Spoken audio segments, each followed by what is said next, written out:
আজ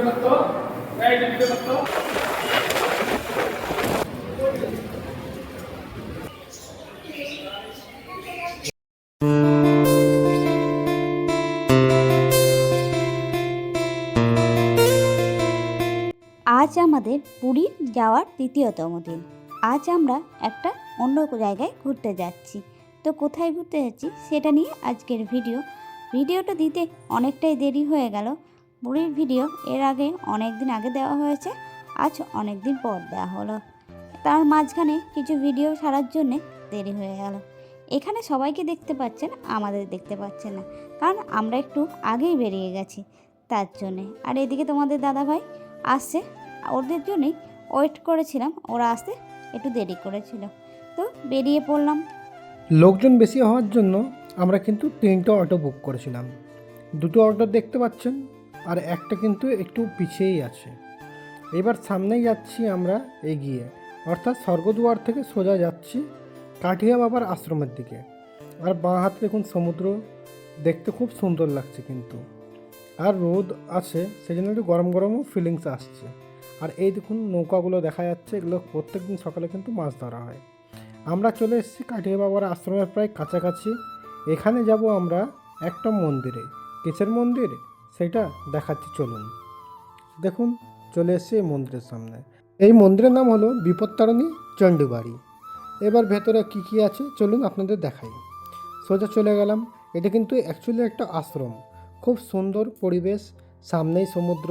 আর এখানে কিন্তু লোকজন খুব একটা বেশি থাকে না, যেহেতু স্বর্গদুয়ার বা মেন পুরী থেকে একটু সামনের দিকে।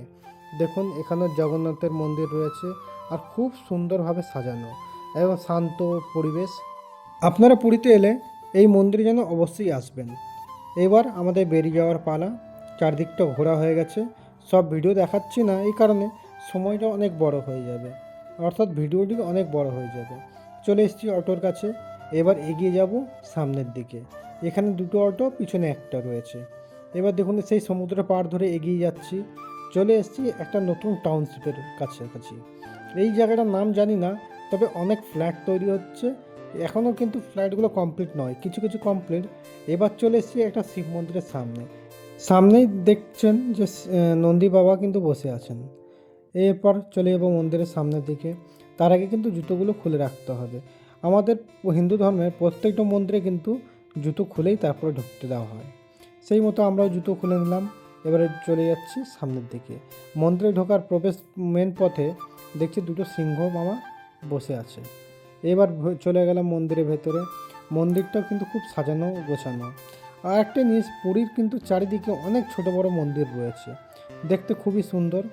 চারিদিকে পরিবেশটাও খুব ভালো দেখুন। আর রং বেরঙের সব প্রিন্টিং করা, অর্থাৎ যত দেবদেবীর মূর্তি আছে সবগুলোতে কিন্তু সব কালারিং করা। এগিয়ে যাচ্ছি সামনের দিকে। মনে হয় সবে মাত্র ভোগ খাওয়ানো শেষ হয়েছে। অনেক দর্শনার্থী দেখছি খেয়ে বেরিয়ে গেল, অনেকে আবার প্রসাদ নিয়ে হাতে করে বেরিয়ে গেলেন। এবার চলে এসেছি সামনাসামনি। এখানে কিন্তু অনেকগুলো মন্দির আছে, এবার অনেক মন্দিরই আছে, কিন্তু সব মন্দির কিন্তু আমি ঘুরে দেখিনি। দেখুন এখানে কদম ফুলও পাওয়া গেল। আর সামনে দেখতে পাচ্ছেন রাম সীতার মন্দির, খুব সুন্দর, আমার তো খুবই সুন্দর লেগেছে। আর চারিদিকে দেওয়ালে দেখুন সব পেন্টিং করা। আর এই যে কদম ফুলটা আমি কিন্তু সবাইকে দেখাচ্ছি, খুব সুন্দর গন্ধ, কিন্তু কদম ফুল দেখতে কিন্তু খুব সুন্দর। এবার চলে যাব ওইদিকে। শুনলাম ওইদিকে একটা গোশালাও রয়েছে, গোশালাতেও যাব। আবার একটা শিব মন্দির আছে যেখানে অসংখ্য শিবলিঙ্গ রয়েছে, সেখানেও যাব। ভিডিও একটু পরে দেখাচ্ছি আপনাদের, আগে 4-5টা ঘুরে নিই, তারপর যাব ওখানে। দেখুন একের পর এক ঘুরছি। আর এদিকে কিন্তু মা মাসিরা মন্দিরে প্রদীপ জ্বালাতে ব্যস্ত, তাই আমরা একটু এগিয়ে গেছি, মা মাসিরা সবাই পিছনে রয়েছেন। এবার দেখুন আমার মতো কিন্তু অনেকেই ভিডিও করছে। এটা হলো মা মনসার বেদি বা স্থান। এবার এগিয়ে যাব সামনের দিকে। একটু এগিয়ে গিয়েই যে দেখলাম যে এখনও কিন্তু ব্রাহ্মণ বা মন্দিরে কর্মকর্তা যারা আছেন তারা কিন্তু খাওয়া দাওয়াতে ব্যস্ত। এবার যে মন্দিরটা দেখাচ্ছি সেটা হচ্ছে শিব পার্বতীর মন্দির। দেখুন সাইনবোর্ডেও কিন্তু লেখা আছে, বাংলাতেও আছে, আবার আপনার ইংরেজিতেও আছে, উড়িয়া ভাষাতে আছে, আর একটা হিন্দি ভাষাতে আছে। দেখুন এখানে ভোগ প্রসাদ খাচ্ছেন অনেকেই।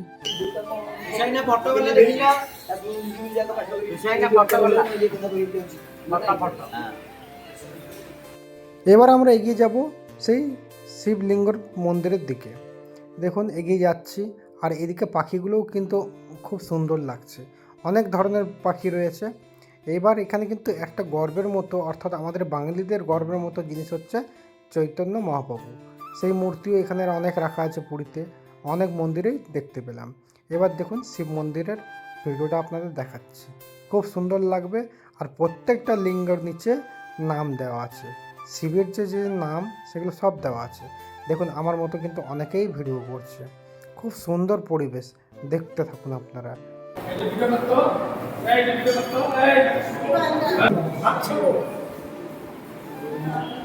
এই নামগুলো করতে পারলে সব শিবলিঙ্গের নাম আলাদা আলাদা, মানে ভোলে বাবার যতগুলো নাম আছে সেইগুলো এতে।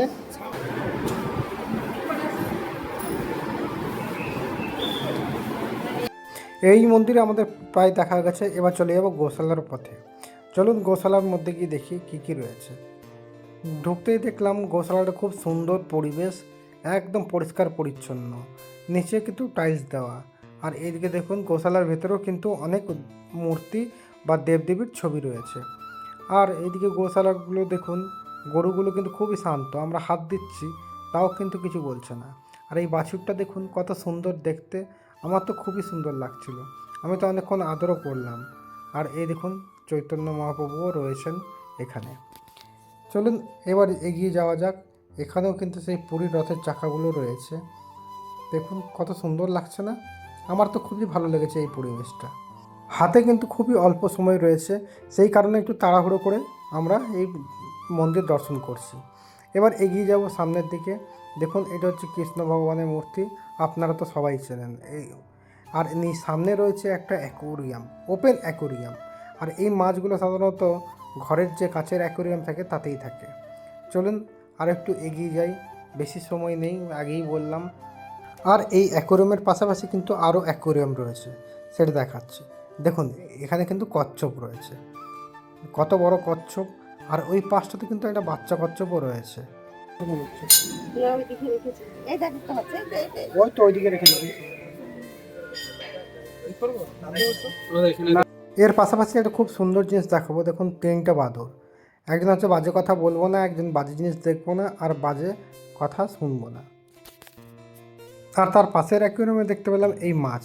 এই মাছগুলো কিন্তু জলে না রাখলেও কিন্তু মরে না, শুকনো অবস্থাতেও রাখলেও কিন্তু অনেক দিন থেকে যায়।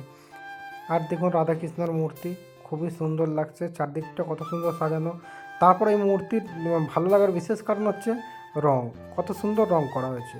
আর এইখানে দেখুন সেই প্রদীপ রাখা আছে।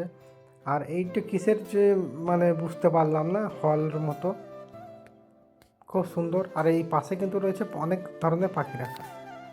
আর পাখিগুলো যে ডাকাডাকি করছিল তার জন্য কিন্তু খুবই শুনতে ভালো লাগছিল।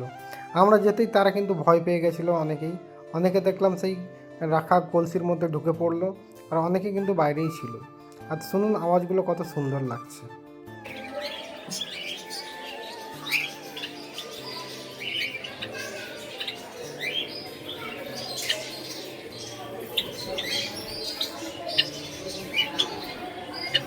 আমি কিন্তু পাখিগুলো সব নাম জানি না, কিন্তু টিয়া পাখি ছিল অনেকগুলো দেখতে পেলাম। আর এই পাশে দেখছেন, পাশে হচ্ছে খরগোশের ঘর। দেখুন একটা খরগোশ বাইরেও বেরিয়ে আছে। আর এই পাশে রয়েছে আপনার, এখানেও কিন্তু দেখলাম ওই কী যেন, আর এই খরগোশের ঘরেও পাশে রয়েছে আরও পাখির ঘর। চারিদিকে কিন্তু পাখির যে একটা গন্ধ থাকে সেইটা কিন্তু পাওয়া যাচ্ছিলো ভালোই, আর আওয়াজ চেঁচামেচিতে খুবই। এবার আমরা মন্দির থেকে বেরিয়ে যাব মেন রাস্তার দিকে, কেন অনেকক্ষণ এই মন্দিরে সময় দিয়েছি, বেশিক্ষণ দাঁড়ালে আমাদেরই লস, কেন বাকিগুলো আর ঘুরতে পারবো না। তাই চলে এলাম তার উপরে মেন রাস্তার উপরে। মেন রাস্তা চেপে দেখলাম অটো দাঁড়িয়ে আছে, তাই অটোতে চেপে পড়লাম পরবর্তী মন্দির দর্শনের জন্য। মেন রাস্তা থেকে কিন্তু আমাদের অটো নেমে গেছে একটা সরু রাস্তার মধ্যে। এবার যাই, যদিও কোনো কিছু চিনি না কোন দিকে কি, ওই অটোওয়ালা দাদা নিজের সময় মতো বা নিজের পরিকল্পনা মতো ঘোরাবে আমাদের এক একটা অটো পিছু টাকা লেগেছিল 700 টাকা করে। আপনারাও যদি আসেন তাহলে একটু দাম দর করে নেবেন। আশা করি ভিডিওটি আপনাদের ভালো লেগেছে।